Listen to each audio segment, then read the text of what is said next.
নমস্কার বন্ধুরা, শ্বশুর বৌমা রান্নাঘর অ্যান্ড ব্লগ চ্যানেলে সকলকে স্বাগত। আজ শেয়ার করব কুমড়ো শাকের দুর্দান্ত একটা রেসিপি, যেটা নাকি দুপুরবেলা খাবার পাতে এরকম যদি একটা রেসিপি পাওয়া যায় আর অন্য কিছুই লাগবে না, সমস্ত ভাত এই একটা রেসিপি দিয়েই খাওয়া হয়ে যাবে।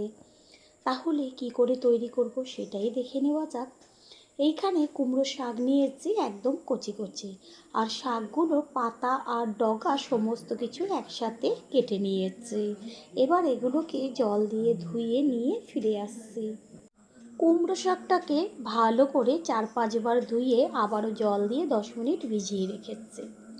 এখানে গ্যাসের ওভেনে কড়াইটা বসিয়ে কড়াই ভালো করে গরম করে নিয়ে তারপর এর মধ্যে দিয়ে দিচ্ছি সর্ষের তেল। আর তেলটা যখন ভালোভাবে গরম হবে তখন এর মধ্যে ফোড়ন দেব। ছোটো চামচের 1 চা চামচ পরিমাণ 5 ফোড়ন আর একটা শুকনো লঙ্কা। ফোড়নটাকে ভালো করে ভেজে নেব।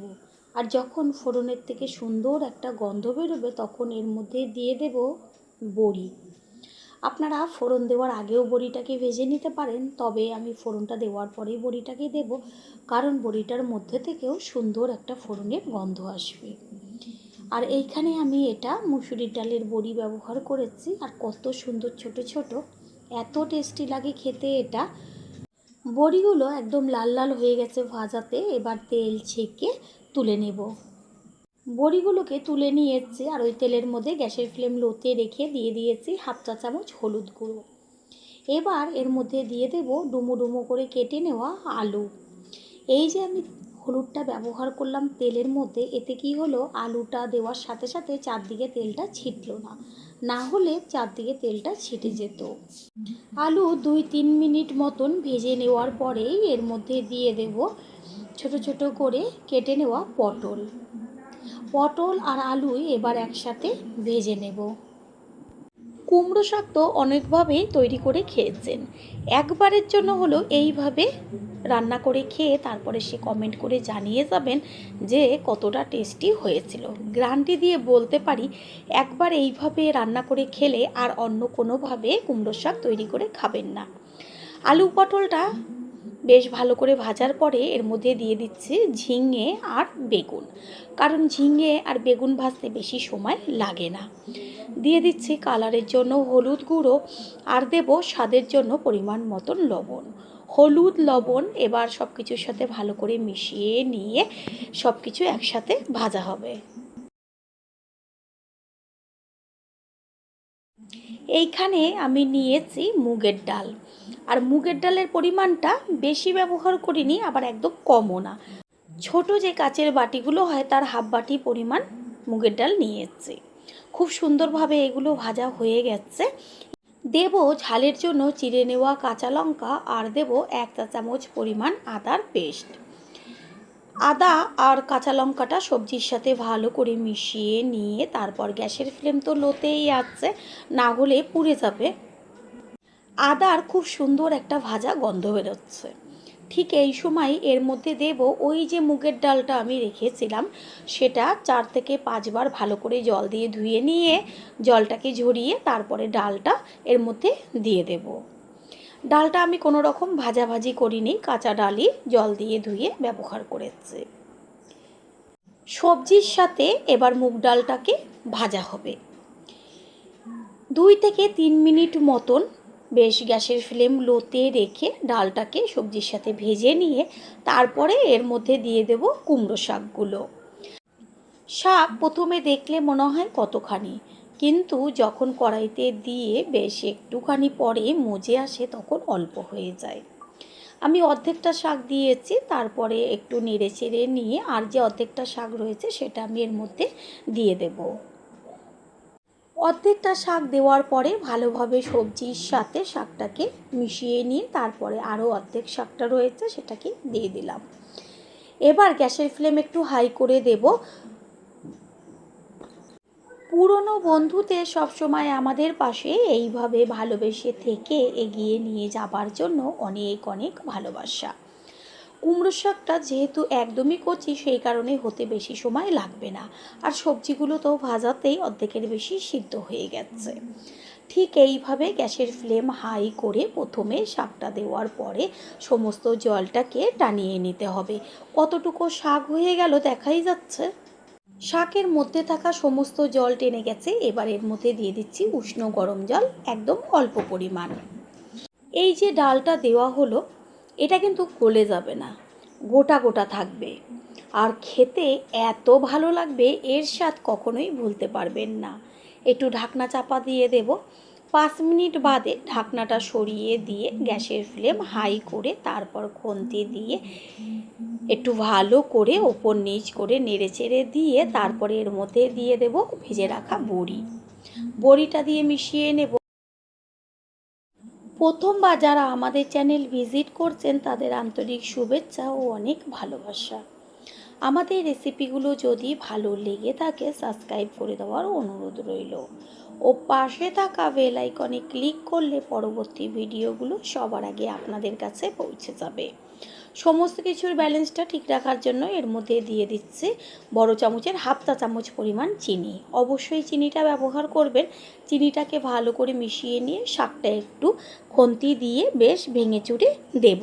এটা বেশ একদম শুকনোও হবে না, একদম পাতলা ঝোলও হবে না, একটু গামাখা হবে, বেশ হালকা একটু ঝোল ঝোল থাকবে, ঠিক সেরকম পর্যায়ে নামাতে হবে। গরম গরম ভাত দিয়ে এর স্বাদ কিন্তু ভুলতেই পারবেন না খাবার পরে। রুটি দিয়েও ভালো লাগবে এটা খেতে। বন্ধুরা, আপনারা যেইখান থেকে ভিডিওটি দেখছেন অবশ্যই কমেন্টের মাধ্যমে জানাবেন। আপনাদের ধন্যবাদ জানাতে পারলে সত্যিই আমরা ভীষণ ভীষণ আনন্দিত হব।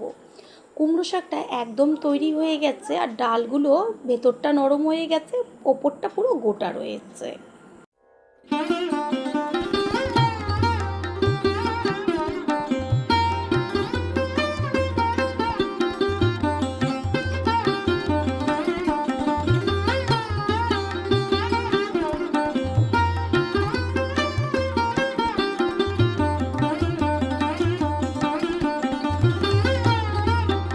কুমড়ো শাকটা একদম তৈরি হয়ে গেছে, খুন্তি দিয়ে বেশ একটু ভেঙে চুড়ে দিয়েছি, গামাখা গামাখা হয়ে গেছে।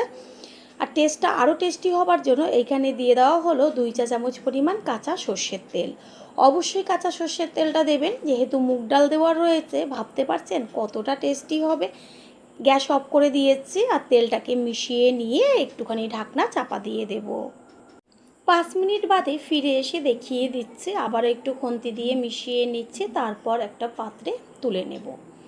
তৈরি হয়ে গেল আজকে কুমড়ো শাকের রেসিপি। আশা করি রেসিপিটি ভালো লাগলো, আর যদি ভালো লেগে থাকে একটা লাইক, কমেন্ট, পারলে একটা শেয়ার করে অবশ্যই জানাবেন। আপনাদের দেওয়া একটা লাইক ও লাইকের পাশে থাকা হাইপ আর একটা শেয়ার আমাদের কাছে অনেক অনেক গুরুত্বপূর্ণ। All friend, thanks for watching my video. আপনারা সকলে ভালো থাকবেন, সুস্থ থাকবেন। আবারও দেখা হবে অন্য কোনো রেসিপির এপিসোডে।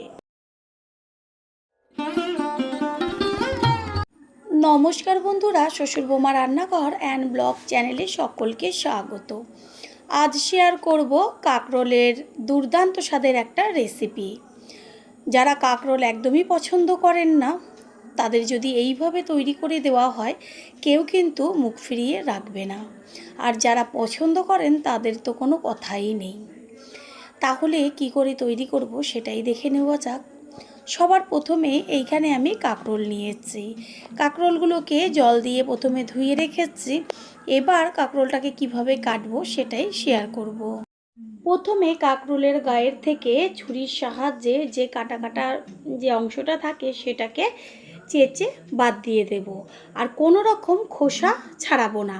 এই ওপরের কাটাটা আস্তে করে চাকু দিয়ে ছাড়িয়ে নিলে পরে সুন্দরভাবে দেখবেন যে কাটাগুলো গায়ের থেকে ছেড়ে এসছে। গাটা চেঁচে নেওয়া হয়ে গেছে, সমান হয়ে গেছে। এবার মুখের দিকের অংশটা কেটে বাদ দিয়ে তারপরে বেশ গোল গোল করে মোটা মোটা করে কেটে নেব। ঠিক এইভাবে মোটা করে কেটে নিতে হবে। কাঁকরোলটা কেটে নেওয়া হয়ে গেল। এবার পেছনের যে অংশটুকু ছিল সেটাকেও কেটে বাদ দিয়ে দিয়েছি। ঠিক এইভাবে সমস্ত কাঁকরোলগুলো কেটে নিয়ে ফিরে আসছি।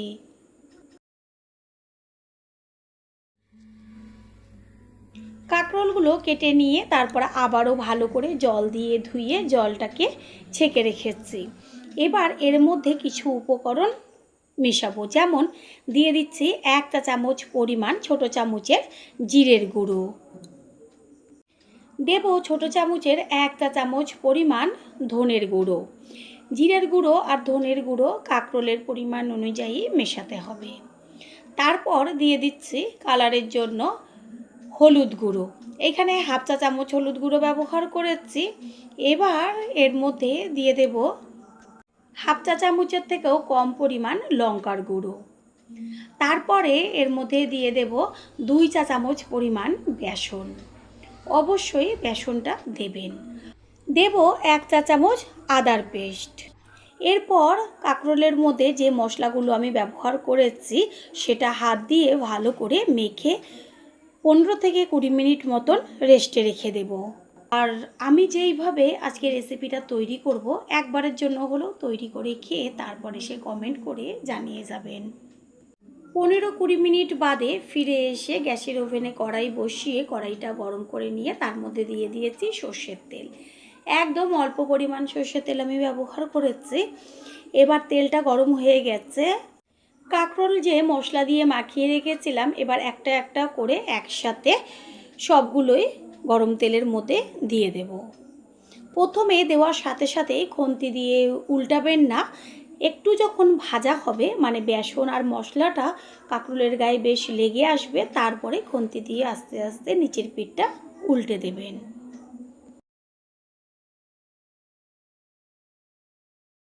তিন চার মিনিট বাদে নিচের পিঠটা একটু ভাজা হওয়ার পরে উল্টে দিচ্ছি ওপরের পিঠটা হবার জন্য। দেখাই যাচ্ছে যে নিচের পিঠটা সুন্দরভাবে একটা কালার চলে এসছে। ঠিক এইভাবে এপিট ওপিট করে কাঁকরোলগুলোকে খুব ভালো করে ভেজে নিতে হবে, যেন ভাজাতেই সিদ্ধ হয়ে যায়। কাঁকরোলগুলো খুব সুন্দরভাবে 2 পিঠ ভাজা হয়ে গেছে, একদম ভাজাতে নরম হয়েছে। এবার এগুলোকে একটু খুন্তির সাইডে রেখে তুলে নেব। ওই কড়াইয়ের মধ্যে দিয়ে দিচ্ছি আর অল্প পরিমাণ সর্ষের তেল। তেলটা ভালো করে গরম করে নিয়ে এবার এর মধ্যে ফোড়ন দেব একটা শুকনো লঙ্কা আর ছোট চামচের 1 চা চামচ পরিমাণ কালো জিরে। ফোড়নটাকে ভালো করে ভেজে নেব। ফোড়নের থেকে সুন্দর একটা গন্ধ বেরোচ্ছে। এই পর্যায়ে এর মধ্যে দিয়ে দিয়েছি কুচিয়ে নেওয়া পেঁয়াজ। পেঁয়াজটাকে বেশ তেলের মধ্যে ভালো করে নেড়ে চেড়ে নেব। আর পেঁয়াজটা যেন তাড়াতাড়ি মজে আসে সেই কারণে দিয়ে দিচ্ছি স্বাদ অনুযায়ী লবণ। লবণটাকে মিশিয়ে নেব।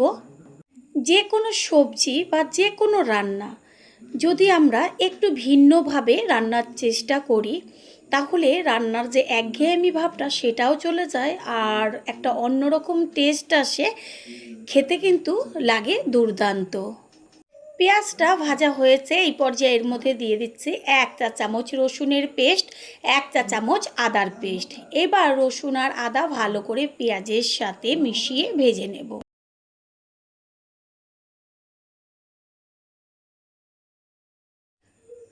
আদা আর রসুনের খুব সুন্দর একটা ভাজা মিষ্টি গন্ধ আসছে।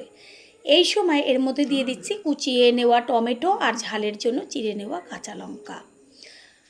কাঁচা লঙ্কা আর টমেটোটা ভেজে নেব টমেটোর কাঁচা গন্ধটা যাওয়া পর্যন্ত। টমেটোর মধ্যে এবার আমি দিয়ে দেব 1 চা চামচ পরিমাণ হলুদ গুঁড়ো আর 1/2 চা চামচ পরিমাণ কাশ্মীরি লঙ্কার গুঁড়ো। এই পর্যায়ে আমি কোনো রকম আর মশলা ব্যবহার করব না, এটা বেশ ভাজা ভাজা হবে সেই পর্যন্ত অপেক্ষা করব।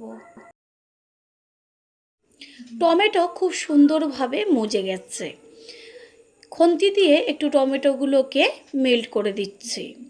কালারটা কত সুন্দর এসছে। এই পর্যায়ে আমি দিয়ে দেব 1 চা চামচ পরিমাণ জিরের গুঁড়ো আর 1 চা চামচ পরিমাণ ধনের গুঁড়ো আর স্বাদ অনুযায়ী লবণ। লবণটা আমি আগে পেঁয়াজটা ভেজে নেওয়ার সময় একদম অল্প পরিমাণ ব্যবহার করেছি, সেই বুঝে আবারও লবণটা দিয়ে দিলাম। এবার ভালো করে কষিয়ে নেব। পুরনো বন্ধুদের সবসময় আমাদের পাশে এইভাবে ভালোবেসে থেকে এগিয়ে নিয়ে যাবার জন্য অনেক অনেক ভালোবাসা। মশলাটা কষিয়ে নেওয়া হয়ে গেছে, আর কোনো রকম মশলা আমি এর মধ্যে ব্যবহার করব না। এই পর্যায়ে এর মধ্যে দিয়ে দিয়েছি ভেজে নেওয়া কাঁকরোল।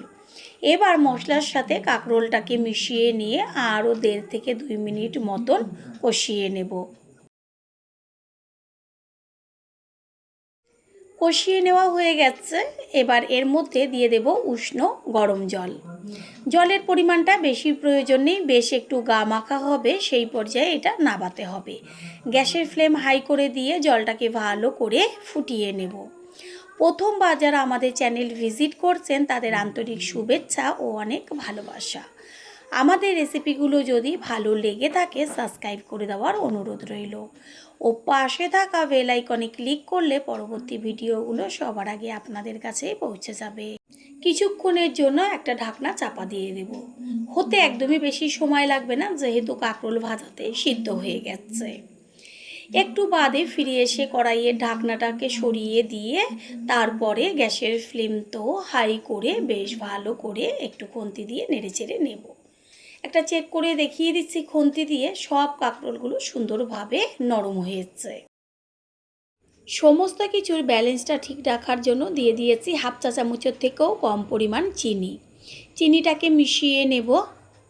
বন্ধুরা, আপনারা যেইখান থেকে ভিডিওটি দেখছেন অবশ্যই কমেন্টের মাধ্যমে জানাবেন। আপনাদের ধন্যবাদ জানাতে পারলে সত্যিই আমরা ভীষণ আনন্দিত হব। সবশেষে দিয়ে দেব বড় চামচের 1/2 চা চামচ পরিমাণ গরম মশলার গুঁড়ো। গরম মশলার গুঁড়োটা দিয়ে তারপরে গ্যাস অফ করে দেব। গ্যাস অফ করে দিয়ে কিছুক্ষণ রেস্টে রেখেছিলাম। তারপরে সে সম্পূর্ণ লুকটা দেখিয়ে দিলাম। কত সুন্দর লাগছে, ঠিক এরকমই হবে গা মাখা। এবার একটা প্লেটে তুলে নেব। তৈরি হয়ে গেল আজকের রেসিপি। আশা করি রেসিপিটি ভালো লাগলো। আর যদি ভালো লেগে থাকে একটা লাইক, কমেন্ট, পারলে একটা শেয়ার করে অবশ্যই জানাবেন। আপনাদের দেওয়া একটা লাইক ও লাইকের পাশে থাকা হাইপ আর একটা শেয়ার আমাদের কাছে অনেক গুরুত্বপূর্ণ। All friend, thanks for watching my video. আপনারা সকলে ভালো থাকবেন, সুস্থ থাকবেন। আবারও দেখা হবে অন্য কোনো রেসিপির এপিসোডে।